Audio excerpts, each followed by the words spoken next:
Hi everybody, welcome to this video and welcome to my channel. My name's Laura, and today on this video I'm going to be looking into and looking at a goddess who is very, very special to me and has been with me on my path pretty much since I started the pagan path, and that is the goddess Brigid.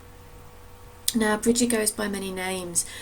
She goes by Bride, Breed, Brigid, Brigantia, Brighid, and more. And she spreads throughout England, Wales, Scotland, and Europe as well. She is one goddess that I think all Celtic tribes can agree on. She is an important and beloved goddess to many, and also a beloved saint to many as well. Saint Brigid, Saint Bride, she was so strong as a goddess and so beautiful that she couldn't be squished and quashed, and she became a beloved saint. And what I really like as well, from what I've experienced, is that people that connect with Brigid as a saint and as a goddess kind of see similar things, and they probably maybe not get on, but there's an understanding, and I hope they do get on. I didn't want to make a sweeping statement that everyone gets on, but there's an understanding, and Brigid is such a loving, not gentle, but her energy is gentle in some ways, and that can be a really reassuring and healing thing in a world that's full of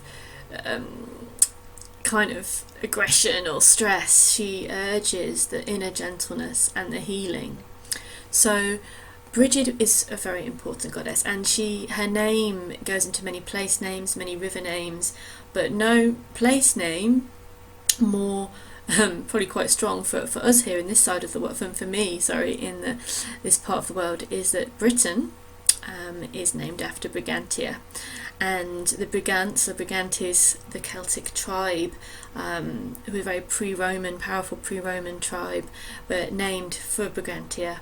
And Brigantia is maybe the more warrior-like aspect of Brighid, of Brigid, of Breed. She is the more sovereignty aspect goddess. So yeah, Britain, the British Isles, is named after Brigid. So this is Brigid's Isles, and that's a beautiful, lovely thing to feel. If you don't really feel connected to the place you live, you can sometimes connect back and see the goddess name, or the importance, or the ancestral name, or the river name of the place you live. But not only is Britain named after Brigid, there's lots of rivers and places as well. I think even Brent, so people live in Brent Cross, Brent in the UK, I think in England. It's not a very glamorous place, is it really? But it's named after Brigid as well. So there's lots of different spins of her name. She was everywhere. She is the land. She is the mother goddess of the Celts. And I do feel like, from what you know, I know the Celts are lots of different tribes, but Brigid appears in many different myths. She appears in many different stories, England, Wales and Ireland and Scotland. She was important, I feel like. Obviously I might be wrong, I wasn't there, well I probably was, but not this life, but that she was important to all, and she's sacred even to this day, not only as a saint, but also in Kildare in Ireland there is a sacred flame that still burns for Brigid, that's tended by Brigid's sort of nuns. They look after the flame, and that's absolutely amazing. It was a flame that was going, I think, from very, very early times, and it's recorded and talked about in the 12th century. But in, I think, the 16th century, when the monasteries became squished by Henry VIII, the flame was put out, and I think it was in 1993 that the flame was lit again. So, and it's been tended since. Traditionally, 19 priestesses tended the flame of Brigid to keep that ever lit flame in our hearts and the goddess's light going and burning strong no matter what. So the number 19 and the number 8 is really powerful for Brigid as well. Brigid, Brighid, Breed, Imbolc is her celebration. So Imbolc being the beginning of February, a powerful festival, one of my favourite pagan festivals, because you feel like you are coming out of the really desperate grasps of winter, you know, the desolate crone energy, which is lovely and powerful, but I think by February we're feeling like we really are desperate for some kind of rebirth. And Brigid is very good at rebirth. So as with Imbolc, even though we are still in the winter time, you know, February the 1st, 2nd, it's not really summer. It is a time of the first signs of spring. So Imbolc is named after the ewes that are lactating at that time, and in the lambs are being born, and that's very important. Imagine for our ancestors who were in the grip of winter and were really worrying and thinking and hoping, would there be enough food to last the winter and for everyone to survive, both people and animals. So Imbolc was a very important time to celebrate the abundance and to celebrate and hope and pray and wish and do magic and take around Brigid dolls, Brighid dolls or corn dolls, to honour Brigid in the hope that spring would come soon, that it would be sweet, and that the oncoming year would bring a great harvest of abundance, and also that love and life would continue. And Imbolc is the first signs that life will continue and will be bright again with the baby lambs in the field. It's the time of year. I think I've seen some already actually, and it's early January. But when we see the lambs in the field, we know it's that beautiful that life can start again. And lactating ewes would be very useful, for our ancestors as well. So this is her festival. She is a goddess of all year round, but this is a time when we feel her so strongly. This is a time we feel Brigid is as a maiden in her maiden form around us and within us. And I might bring it down for the end of the video, a poem that I wrote about Brigid Brighid last Imbolc, because this is a time we feel her very strongly. She isn't just a maiden goddess, so we often see her as the maiden at Imbolc, bringing in the new light, being the beautiful maiden of spring, or the promise of spring. But she is a goddess of all year round. She is the mother, she is a protector, she is every season. But this is a very special time for her, and it really does show her sense of spark, of hope, and that's something we really associate with Brigid, that she brings the eternal flame, the light of a new dawn, the hope of a new beginning. So yes, as we approach Imbolc, this is her time, and it's a really good time to connect with her. If you don't know much about her, if you'd like to know more about Brigid, Brighid, Breed, Brigantia, this is the time to start if you would like to. She has 3 areas in which she is known to preside over, and those 3 areas are poetry, healing, and the forge. So these are really very huge, especially if you look to our ancestors' time when the written word was not such a thing. The spoken word was power, and poetry was the way of conveying magic and the lore, and that we passed down. The bards were very important parts of the Druid lore, and if you could really curse or celebrate someone by writing a poem about them, and that would be remembered. So poems are lovely. I mean, I'm a big fan of poetry, and I really love writing poetry and reading poetry. And it stirs the soul. That's what I found with poetry. It can speak to the soul and can express things we feel that often are very hard to explain because they're not logical and they transcend normal conversation. And poetry is that deeper soul language, and it was the language of our ancestors who would contain magical secret lore and folklore within poetry. So it's not only, of course, the wonderment of writing a poem, but it's also holding the sacred lore of our ancestors in poetry form with Brigid. So it is a great time to connect with Brigid and Brighid and to write a poem or to flex those poetry muscles as we go towards this part of the year.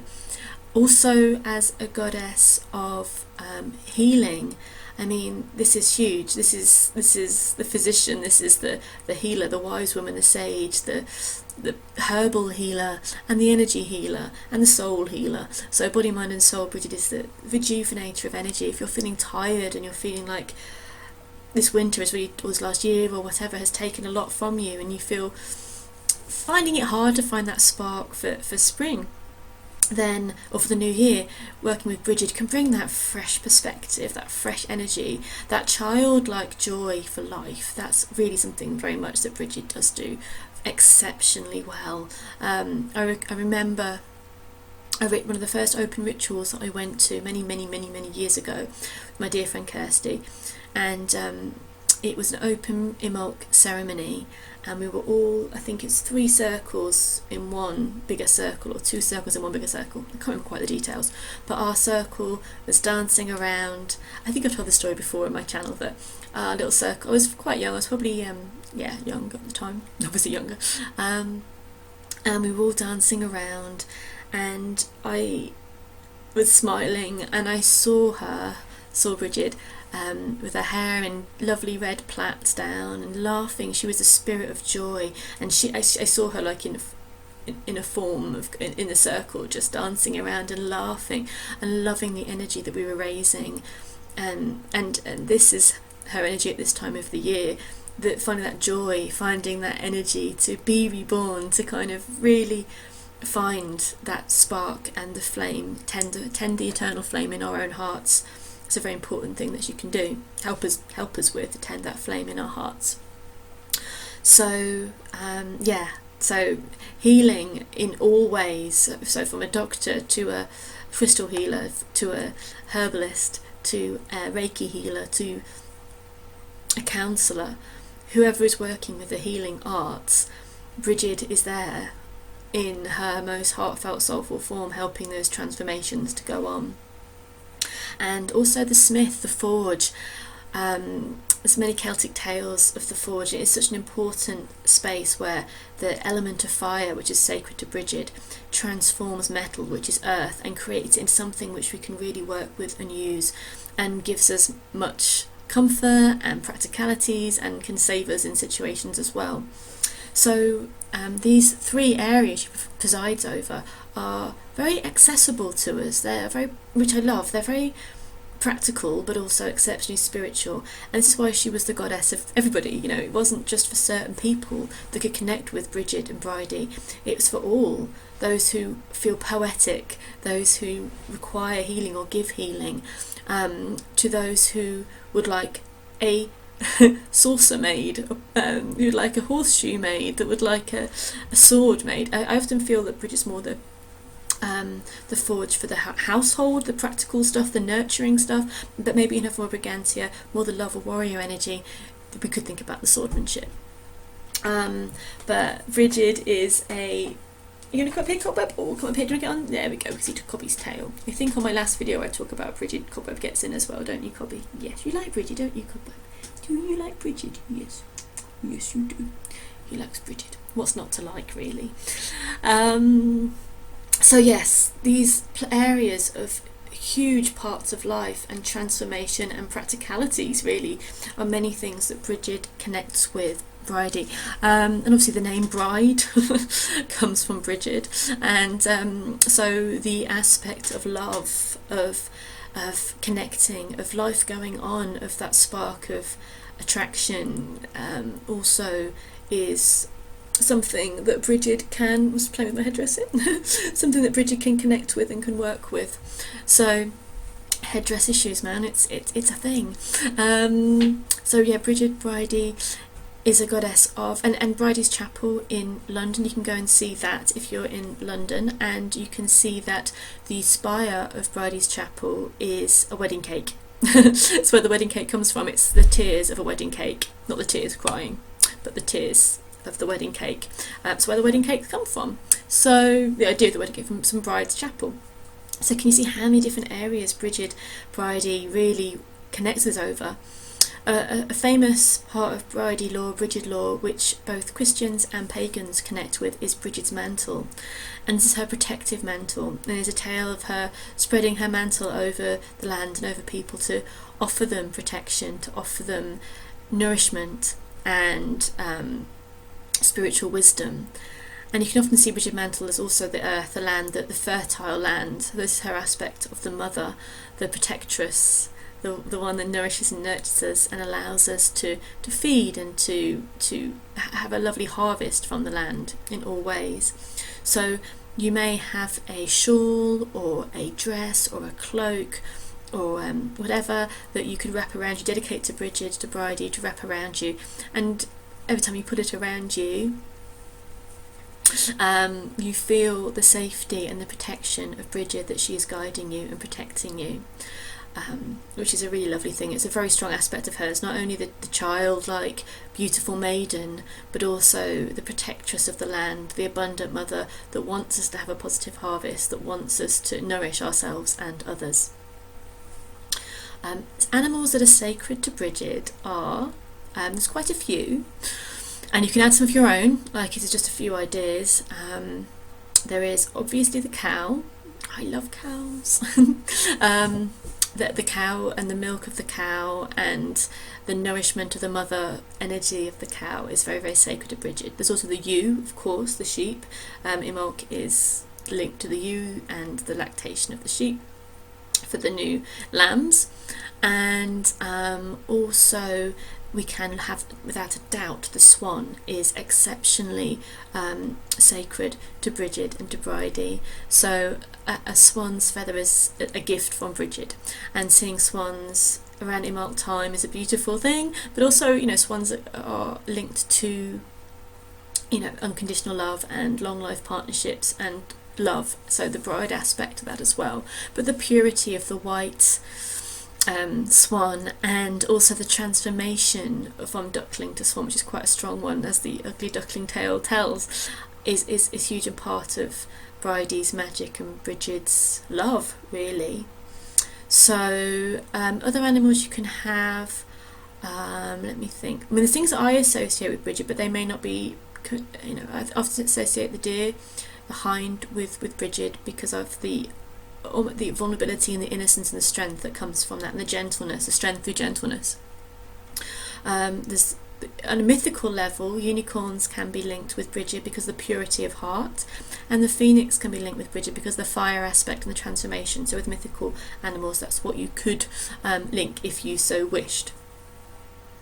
Also, I was going to say, I'm going to do a little video as well very, very shortly before Imbolc. We have a little sit and chat. I've done better ones, but since I moved house I haven't got them out of storage yet, so I've got some really big Brigid's crosses that I've made, but we're going to maybe do a how to Brigid's cross session. Well, we'll have a bit of a chat as well, so I'll start crafting a Brigid's cross, tell you how to do it if you don't know, so you can make, they're very simple. This takes a very, very short amount of time, and if you make a few of them you can hang them on a little tree, like on your altar. I have a little jar with sticks in and fairy lights, and I hang these on my altar at Imbolc time, so we're going to do that really soon. Have a little crafting chat session. I think that's going to come really, really soon. But Brigid's crosses and Brigid's eyes are symbols of love and protection for the home and for the house and for you from Brigid as well. Now, what else is there else? It's where I probably should make notes, really, isn't it?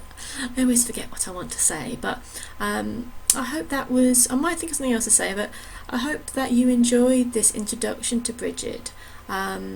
There's a lot more you can learn. You can actually go to Kildare and see the flame. Well, that's what I wanted to say. I knew I had more things to say. Fabulous. You can go to Kildare to see the flame. And also, Brigid will be alive in your heart. She is the spark of the morning sun. She is the flame that really inspires passion and love, and helps us to follow our creativity, follow our bliss, follow our love, follow what really stirs our hearts.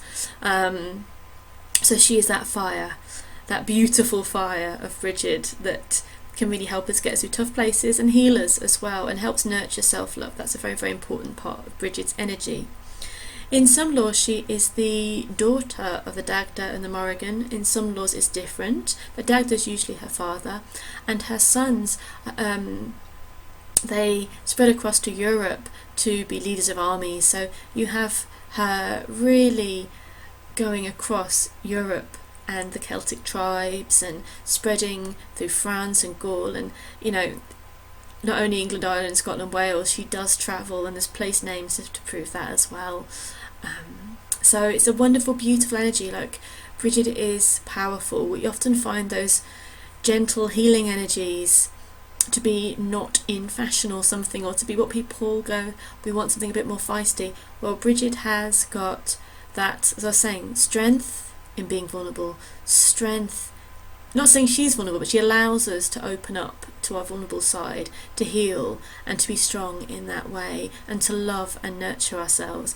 And through going down that path of self-love and self-nurture, you become stronger, so strong that other things that go on in life just can't touch you, or they are a little bit like water off a duck's back, or off a swan's back. So she really does encourage the stoking of that flame in our hearts. She doesn't want that to go out, as dark times happened when that flame goes out, and it goes out, and it happens for us as well. But I love the fact that the flame in Kildare has been relit, 1993, so for quite a long time now. You can visit it, and there are many places, sacred wells, that are, Brighid, Brigid. Look for those words connected to a sacred well around you. But also, most sacred springs are linked to Brigid, because she is the healer, and she is the goddess of water and flow as well as fire. She is a water and fire goddess. So I feel like that's all for now. I've been connected to Brigid Brighid in a way since I started my path, and she kind of danced with me in the circle, and every Imbolc I strengthened that blessing. And 3 years ago I initiated as, well, I was going to say a priestess of Brigid. I chose a different name, but that's kind of, we'll leave that out. But we'll leave that out. Sounds a little bit East End, doesn't it? We'll leave that out for now. But I did dedicate as a priestess of Brigid Brighid 3 years ago, and I feel her spark in my heart. And as a woman that dances with fire, that is when I connect with Brigid. So there's a gentleness, but there's a bravery of holding fire, of keeping that fire alight, and being the flame bearer of Brigid. So yeah, if you would like to find out more about how I personally connect with the goddesses, there's going to be a series on my Patreon channel. So if you'd like to find out about the goodies on my Patreon channel, please do come over and follow the link below. If you enjoyed this video and would like to see more goddess videos, please let me know as well. I'm loving Imbolc energy. I'm feeling like everything's starting to awaken, and talking of awakening, or on that subject, I have got my Totems Awakening course starting again in April of this year, and I love this course. If you're an animal lover and you want to connect with animals in a practical, spiritual, crafting and shamanic way, it could be the course for you. So do have a little look. It's only a 6-week online course with a great community. It's a great amount of content to get your teeth into, starting in April. So look on my website for that. And I've got some all new bits and bobs on my website. I'm sending out a new newsletter as well, so the link to sign up to my newsletter is down there as well, because it's quite pretty. I'm quite happy with it at the moment. But yeah, I hope you're having a really lovely day, and bright blessings to you, pre-Imbolc blessings, and may Brigid's flame burn ever brightly in your heart. Bye.